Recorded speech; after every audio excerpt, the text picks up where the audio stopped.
Welcome to the most extensive IELTS course. Today in this video we will discuss in detail about Introduction to IELTS. Now, what is IELTS? IELTS stands for International English Language Testing System. In this test all they do is check the proficiency of English of non-native speakers. Now, what is this proficiency test? Proficiency means checking how good you are in English, and this test is for the non-natives. By non-native, I mean people who are living in a country where English is not spoken as the primary language or the first language. Let me simplify this. Countries such as Australia, Canada, New Zealand, United Kingdom, United States of America, and some other as shows are the countries have the first languages as English. Apart from these countries like India, China, and most of the Asian countries, African countries, South American or European, they don't speak English as their first language, they have it as second language or maybe third language for them. Now, if any of the individual interested to move to these English-speaking countries, they must give this test. For example, I want to go to Australia to study, or let's say I want to go to Canada to work, then I have to appear IELTS exam and have to show my English proficiency. I hope it's all clear. Now moving further, this test has been created by Cambridge University. This university is in UK, so most of the test in IELTS has British accent, hence I would like to recommend everyone start watching British movies or British accent movies. Actually most of the Hollywood movies we usually watch are from US, hence you will see accent different. In the listening our answer get wrong due this difference. Alright, we will take this problem later in the other videos. But for now let's watching British accent movies. Okay, moreover there are types and categories in IELTS.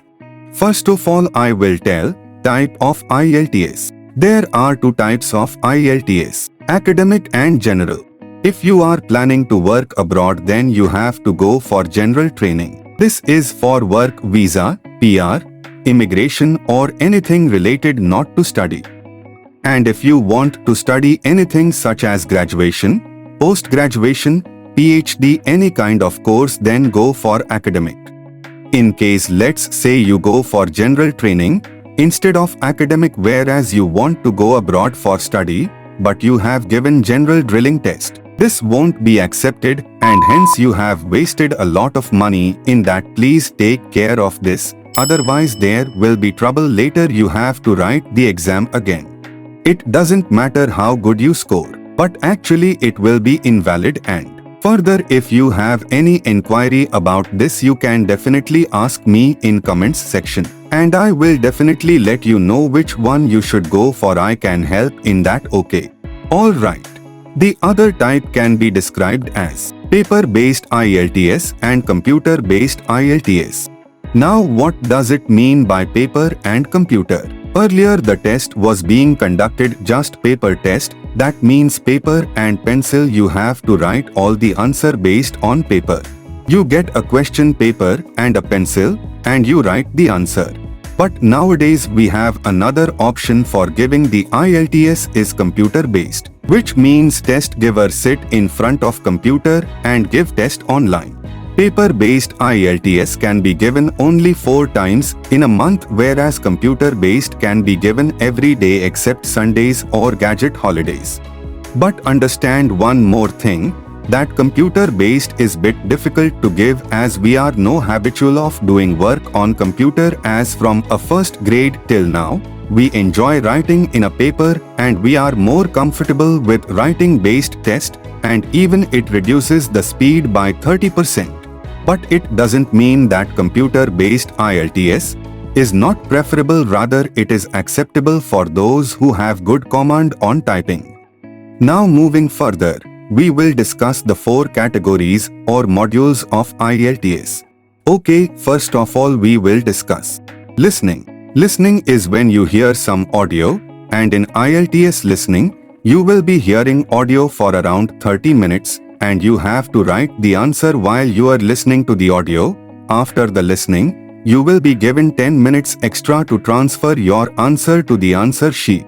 In listening, there will be breaks in the middle.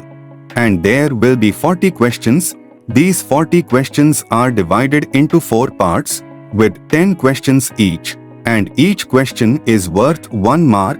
Care should be given while transferring the answers.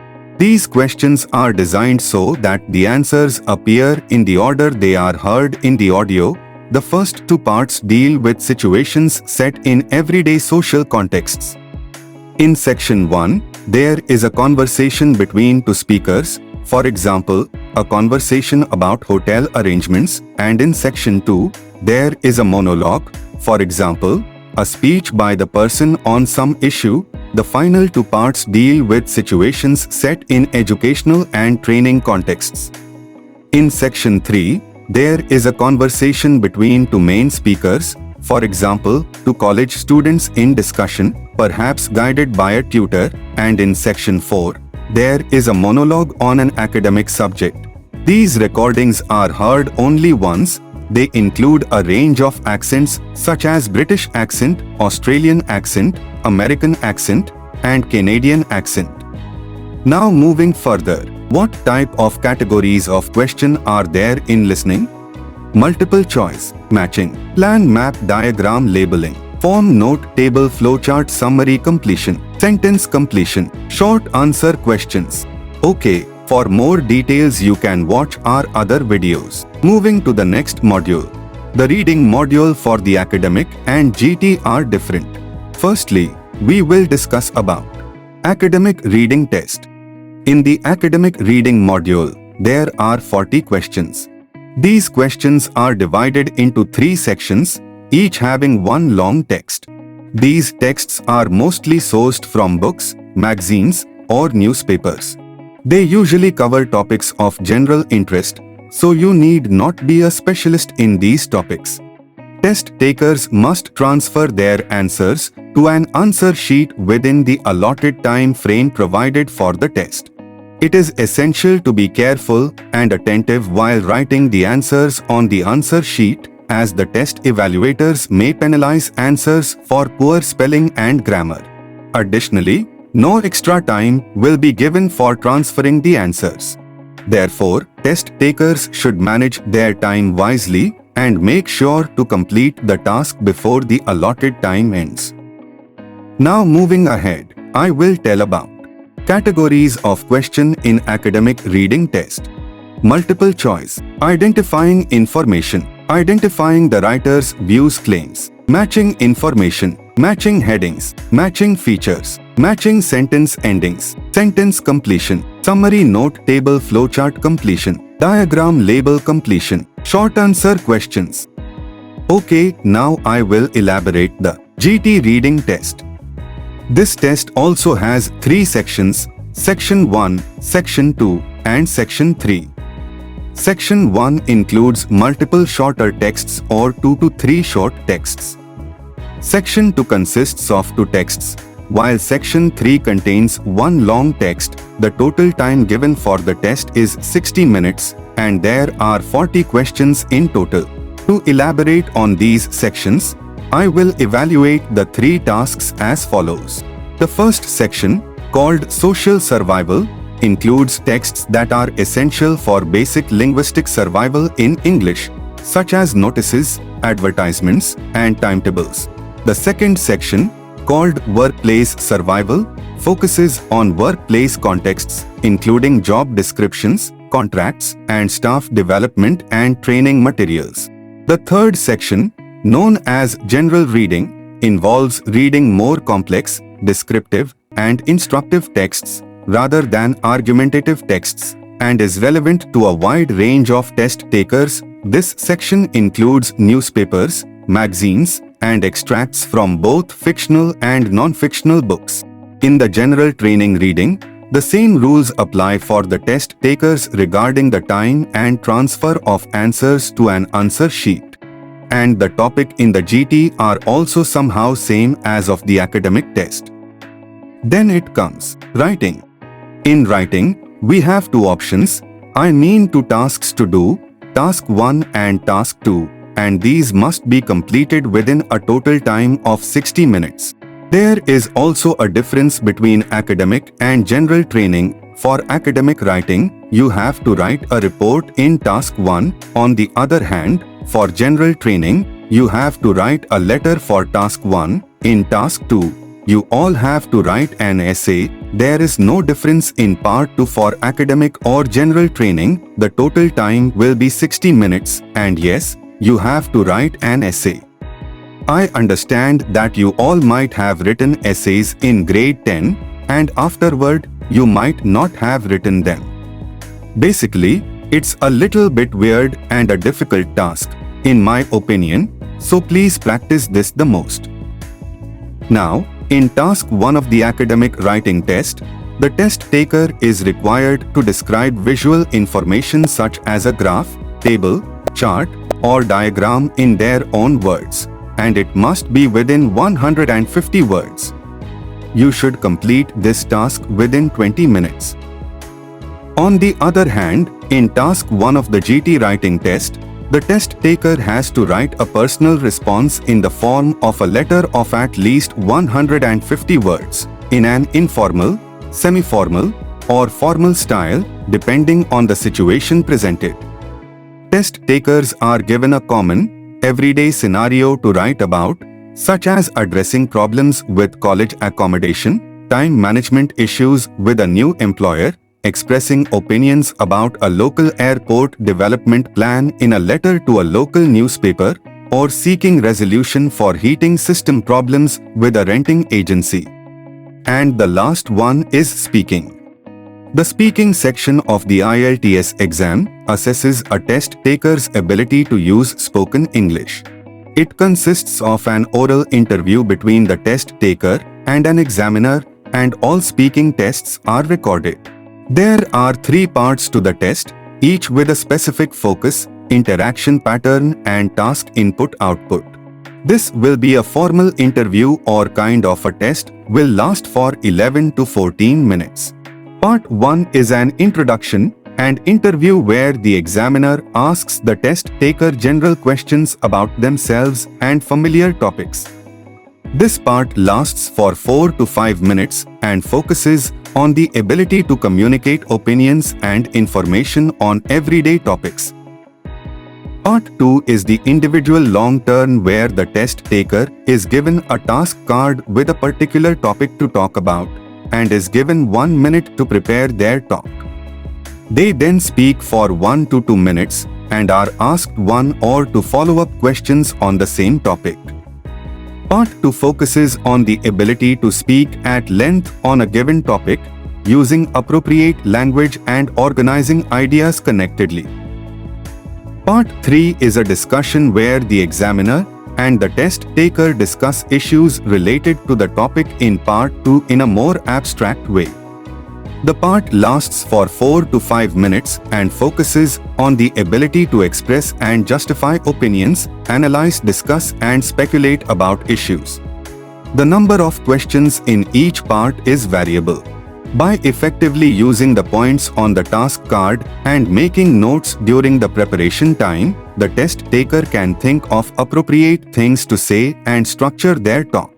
Now understand one more thing, that the speaking will not be conducted on the same day, rather it will be taken on a different day. This might be 5 days before or 5 days after the 3 modules, means listening, reading and writing. Let's say I have listening, reading and writing IELTS test on 25th of April, then probably my speaking test will be anything between 20 to 25 or 26 to 30, so it could be 21, 20 to 23, 24 or 27, 28, 29, 30, any of these. Now, how will I know when my test is? You will get a message in your email or on your registered phone, or you can check on the website, and if you have any doubt you can write in comment box. These are the types and categories in IELTS. Alright. Now I have other point which is important as well, that is scoring, or how are your scores. In IELTS there is nothing like marks or anything like points. In IELTS the score is presented as bands. Now what is the meaning of bands? Bands is a name of a scoring system created by IELTS, or let's say Cambridge, where you can score from 1 to 9, where 9 is the highest and 1 is the lowest. There is nothing like 0. 0 is when you didn't go or appear for the exam. You will get any score between 1 and 9 depending on your situation or your attempt. You have to score according to your requirement. If you score 9, that's well and good, it's highest, you don't have to worry about anything. Even 8 is well and good, no worries. Let's suppose, if you want to go for the study visa for Canada or any other country, then your minimum requirement for bands for the IELTS for clearing the visa requirements are overall 6.5 bands, not less than 6 in each modules. And on the other side, if you want to go off work visa in Canada or other country, then your minimum requirement for bands will be overall 6, not less than 5.5 in each modules. Moreover, if you are applying for the PR, then you should score 8, 7, 7, 7 bands. Don't worry, it is not conditional, but scoring more will make your visa acceptance ratio higher. And even in the case of study visa and work visa, the scores can be vary, but make sure achieve the band score as per your own requirement and according to the education or work you are applying for. Hope all clear. If you want to know what band you should score according to your profile, then you can write in the comment section and we will let you know. Here are the bands details as per the correct answers for listening and reading test. Okay, you might have understand about the scoring system, and more details will be in upcoming sessions. This is just an intro of the IELTS to understand the basic of the test. Now let's talk about the result. Once you have given all the tests such as listening, reading, and writing on the one day and speaking on the other day, you will get your score after 13 days of your last day of exam. As you have got a registration number of the IELTS by which you can check your score on the website of the IDP, and even they will send you the email and the message on your registered mobile, and if in any case you do not get your result within the described date, then you can send me the email and we will solve your issue. Okay, I hope you all are now clear about this. If any doubt about the structure or the IELTS or result, please message write in the comments, or you can ask me through the mail ID which I provided in the description box. Okay, this is the end of the video, and if you feel this video informative, then like the video and share your friends, and don't forget to subscribe the channel for more such IELTS based video. Thank you. Have a nice day. Go global journey. ਅਸੀਂ ਹਾਂ ਤੁਹਾਡੇ ਲਈ